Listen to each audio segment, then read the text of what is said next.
هەمووتان لاتان معلومە ڕئیسی ئەمریکا پێرەکە شەو قەراری دەرکرد کە قودس بکرێتە پایتەختی جوولەکە بەڕەسمی. دوو ڕۆژ پێش ئەوە تەلەفۆنی بۆ سەرکردەکانی منتیقەکە کرد، وتی من ئیشەوە ها بەدەستمەوە، وتیان ئەخەمە خراپە و ئەمانە نەیان وتمەیکە، سەفارەتەکانیان دەرنەکرد، هیچ ڕەدی فعلێکیان نەبوو. مەبەستەکەی من لە یەک شتە لێرە باسی بکەم. سەیکە برا ئێسێمە کوردین، کور ئەڵێن قودس چی کێشەیەمەیە کاکە؟ لە کاتێکا قودس لە قورئانە خوای گەورە باسێکە من مسجد الحرام إلى المسجد الأقصى الذي باركنا حوله. قودس قدسي عرب نییە، قودسی ئیسلامە. ئێستا بڕۆ ئەو مەلایانی لە قیتاعی غەزەن، لە فەڵەستینن، لە مەغریبن، لە جەزائیرن، کورە هەر ئەو تۆزە لێرە بڕۆرە خوارەوە لە لای تکریت و حەویجە و هەتا ئەڕواتە بەسڕە و ناسڕێ هەمووی باس قودسەکە ئیمڕۆ.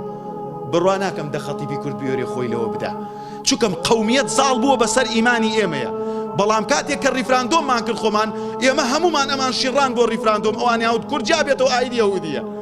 ئەوەیە ئیمانە ڕاستەقینەکە لە موسڵمانانیش بوون بووە. ئینحرافات هەر لە ئاستی کۆمەڵگەی موسڵمانان نییە، هەموو عالەم بەیەکەوە دەسی لەم بەزم و ڕەزمانەیە هەیە. یعنی من وەکو کورد هەر مەشروعیەکی قەومی خۆم هەبێ دێم حەوتەش ئاەت و حەدیسی پێ ئەکەم، 25 دقە ئێوە تاخیرەکەم لە جیاتوی باسی ئیمانی دامەزراوتان بۆ بکەم، باسی قیامەتتان بۆ بکەم، باسی بەهەشتان بۆ بکەم.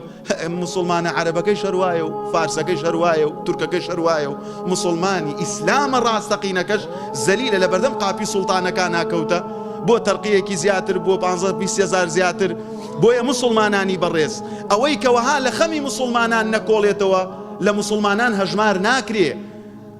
دوێنێکە شەو هەموو وڵاتانی عەرەبی هاتۆتە سەرخەت، کەس دەست لە خۆی نادا. بۆ لەبەر ئەوەی برایانی خۆم ئیسلامێکیان کەنارخست بە مەشروعی قەومی هەر ئەوە موسیبەتەکەیەتی.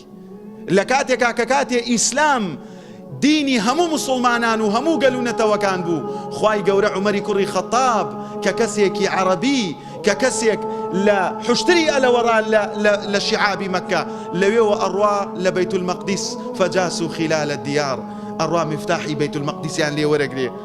بە سواری گوێدرێژێک ئەڕوا، سەحابەکان ئەڵێن ئیمامی عومەر ئەگەر بکرێ ئەمانە تۆزێ ناودار و ئەوەن، ئەڵێ ئێوە هاتوونە ئەتانوێ بە جوانی دین سەرخەن.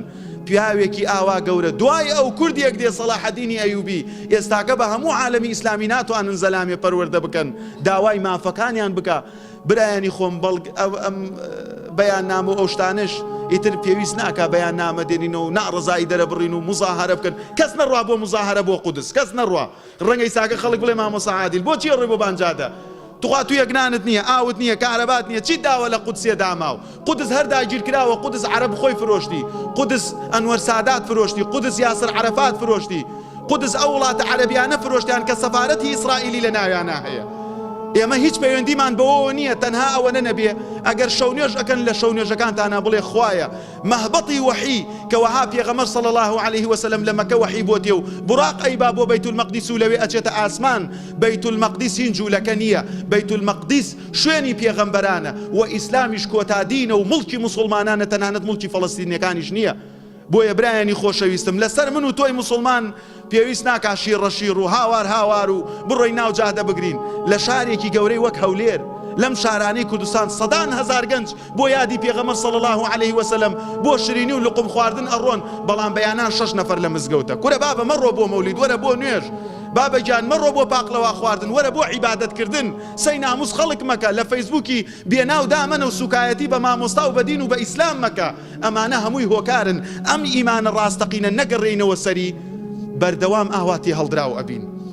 ئەبێ وڵاتی خۆت بپێوی و ئاوارە بیت، ئەبێ هەموو عالەم بێ سەرۆت و سامانەکەت بخوات و هەرکو زۆڵ بی.